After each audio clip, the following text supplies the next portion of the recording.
Watch what's approaching, the supreme moment. Reality striking closer than it seems, don't it? Go ahead, it's for the taking if you want it. If not, the dream dies and you'll be forever haunted. Then confront it.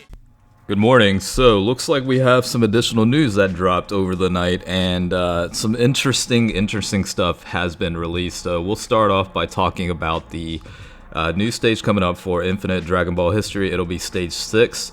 We don't know necessarily what the enemies are going to be themed around, but at the end of the day, it is a brand new stage, and you know what that means. Based on missions and completion, you can pretty much get additional Dragon Stones out of that. So it is coming out on February, well, I guess the prep period is February 20th, so I'd say within 24 hours. So yeah, most likely the event itself with the new stage will be available on February 21st is my guess, but you know, outside of that, we don't really know information as to what the enemies are going to be like and whatever. But at the end of the day, we are getting a Stage 6 coming out for Infinite Dragon Ball History very, very soon.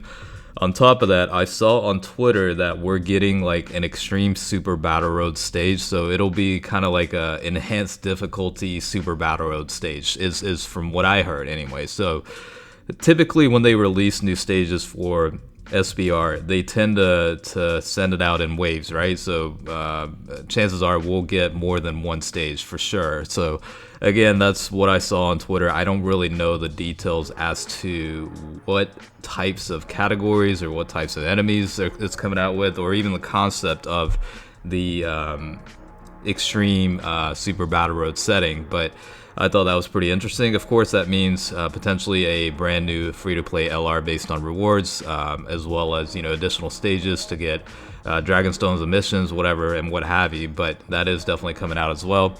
And then also, interesting enough, we did get some of the V-Jump scan information, and looks like the LR Team Bardock is finally coming out for JP. I think a lot of people had wanted this, again, for a very, very long time, and it's actually happening. So this is in relation to Saiyan Day, which is on March 18th, so next month is when this will be dropping.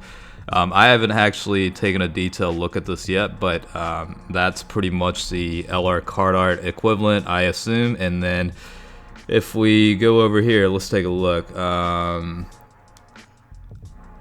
Let's see, so it's basically the commemoration of Saiyan Day, a new event, and then Team Bardock will be showing up.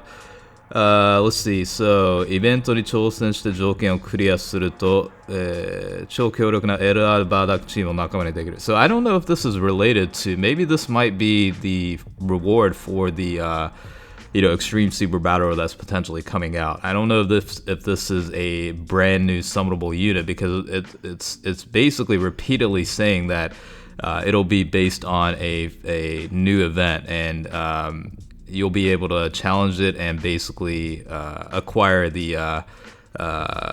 know, SSRs of this unit. So I mean, the LR version for sure is LR Team Bardock. I mean, it's pretty much listed as such. And let's take a closer look. So the SSR version is obviously Bardock, and then the TUR version will awaken into Bardock as well. And then I think so these guys are essentially individual cards. So 5人すべてを独感覚醒&潜在能力 100% 解放. So I think that's the step, right? So the first step is basically to get this guy, and then you have to Dokkan awaken all these individual team members and get them to 100% potential. I think by doing so, you will be able to get the Team Bardock unit. So that's my understanding as to the flow. So each of these guys will get a TUR, like the Fasha, like Borgos and Tora and Shugesh. So I think you can actually build an entire team with these guys probably, but that's 5 total units. Again, a team orientation is 6 total, so I don't know how all that's going to work out. Maybe an extra slot for another Team Bardock unit, but yeah, I mean, based on what I'm seeing, that's pretty much what I can tell is this is going to be coming from a new event, and basically once you're able to clear it, you'll be able to acquire these units. So again, that's my impression. Don't take my word for it 100%, but it's from what I understand, it's based on completing missions on the new event, which is most likely the Extreme Super Battle Road. Is my guess is you're actually going to be able to acquire these units, and once you get them individually to Dokkan Awakened and 100% potential, then you're looking at being able to acquire this unit right here. So with that being said, that is definitely interesting stuff, and I'm not gonna go into theoreticals and guesses or whatnot. I think that's pretty much all we know at this point. But new event for sure, and criteria is to clear it in order to get the LR Bardock. So right here, it's basically saying LR Bardockチームを仲間にする方法。So 新イベントに挑戦して SSR の5人を仲間にしよう。So yeah, it's essentially saying, basically telling you how to acquire this LR Bardock team. And again, based on a brand new event, you undertake it and have the ability to get 5 SSRs individually. Again, the Bardock unit, Shugesh, Borgos, Tora, and Fasha as well. So interesting stuff. I know we're in a 5-year anniversary still, but this is definitely pretty exciting news for Saiyan Day coming up next month, and I think a lot of people wanted this to happen, so it finally did. Alright, so hopefully you found this translation video helpful, and as always, definitely make sure to like the video if you enjoyed it, and as always, appreciate you guys watching. Alright, see ya.